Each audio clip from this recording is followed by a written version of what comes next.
Alors la question qui se pose aujourd'hui autour du handicap, de la maladie, de la déficience, c'est une question qui a beaucoup d'influence sur la manière dont un bébé va se développer, bien entendu. Un enfant qui est classiquement dans la conception qui me sert tous les jours dans ma pratique, un enfant qui présente un handicap, c'est un enfant qui devient handicapé parce qu'il y a un processus maladif qui était à l'origine de son handicap. Et aujourd'hui, on a plutôt tendance à distinguer les deux choses comme si c'était deux choses radicalement différentes l'une de l'autre. On distingue d'un côté le handicap, un enfant est sourd et aveugle, un enfant a une déficience mentale, un enfant a une maladie neurologique. Et on va donc calculer son handicap et à partir de cette notion de handicap, lui donner un certain nombre de droits qui vont lui permettre d'être intégré dans la société.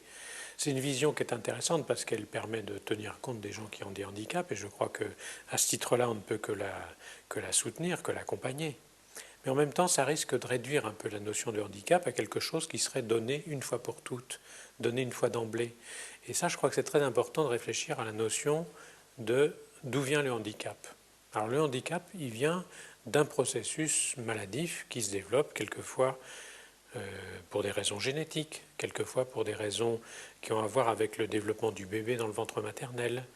et puis quelquefois c'est un handicap qui se développe à partir de la naissance. Alors dans ces trois cas que je cite très rapidement, eh bien, il me semble que ce n'est pas du tout le même type de prise en charge qu'on va pouvoir proposer après. Alors c'est pour ça que j'insiste beaucoup, quant à moi, sur la manière dont on peut considérer cette notion de handicap, non pas d'une façon isolée, mais en lien avec ce qui a amené au handicap. Alors ça, je crois que c'est très important pour nous parce qu'évidemment, la prise en charge de ces enfants-là va, à ce moment-là, être différente selon qu'on considère que c'est un handicap donné, isolé, ou que c'est le résultat d'un processus qui a commencé auparavant et qui entraîne pour cet enfant une difficulté à s'intégrer dans son milieu social. Alors prenons un exemple, un enfant qui par exemple va présenter une surdité grave, voire totale. Alors ce processus peut être d'origine génétique, il peut être aussi d'origine infectieuse, enfin je ne vais pas détailler toutes les causes possibles de la surdité, mais l'enfant va naître avec ce handicap à la naissance. Si on ne s'intéresse pas au fait que c'est le résultat de quelque chose qui a commencé avant, on risque de passer à côté de prise en charge thérapeutique qui pourrait arrêter le processus maladif qui continue. Donc rien que pour des raisons de prévention, c'est très important de repérer qu'un handicap est en rapport avec un processus maladif. Et puis ensuite, il va y avoir toute la notion qui concerne ce qu'on peut proposer à un enfant qui présente un handicap pour l'aider à s'intégrer dans son milieu social. Alors pour un petit bébé, bien entendu, c'est s'intégrer dans la relation avec son environnement, avec son père, sa mère, bien entendu. Et là, je crois que c'est très intéressant de considérer que le handicap, à condition qu'on le mette dans une perspective temporelle, c'est-à-dire qu'à l'instant T, un handicap, il est de tant de pourcents, et puis qu'à l'instant T plus 1, il va soit augmenter, soit diminuer, on peut retenir l'idée de définir le handicap par un pourcentage d'aide à accorder à l'enfant. Mais le danger est grand qu'une fois qu'on a accordé ce pourcentage pour cet enfant, eh bien cette étiquette du pourcentage lui reste accolée d'une façon qui, sans être forcément définitive, risque d'être assez longue pour lui. Et à ce moment-là, on interrompt un processus qui est du côté de, on pourrait dire, l'interaction lui-même, c'est-à-dire le processus interactif entre cet enfant qui présente ses difficultés et son environnement, qui, s'ils ont un chiffre à se mettre sous la dent, on pourrait dire, vont s'en contenter. Alors que si on présente le handicap comme étant un résultat de quelque chose de dynamique, alors à ce moment-là, l'environnement, dans l'interaction avec cet enfant, va avoir une perspective dynamique dans l'approche qu'il va avoir de ce handicap.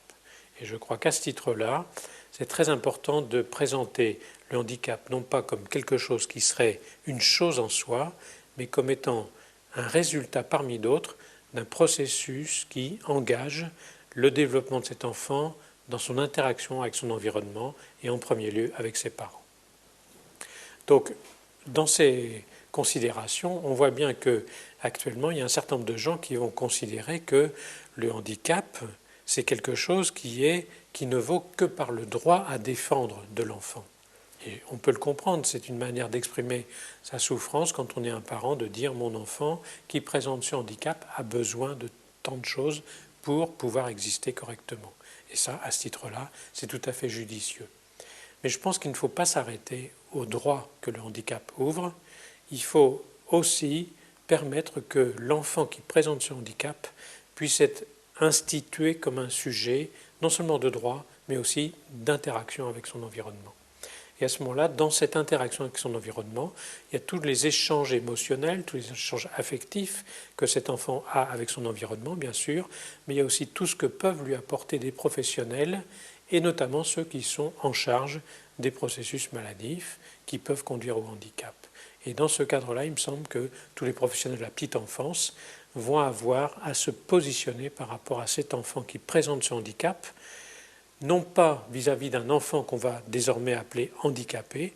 mais surtout vis-à-vis d'un enfant. Et cet enfant a des particularités, et parmi ces particularités, il y a celle d'avoir un handicap. Et je crois que de s'adresser à un enfant qui présente un handicap, ce n'est pas du tout pareil sur le plan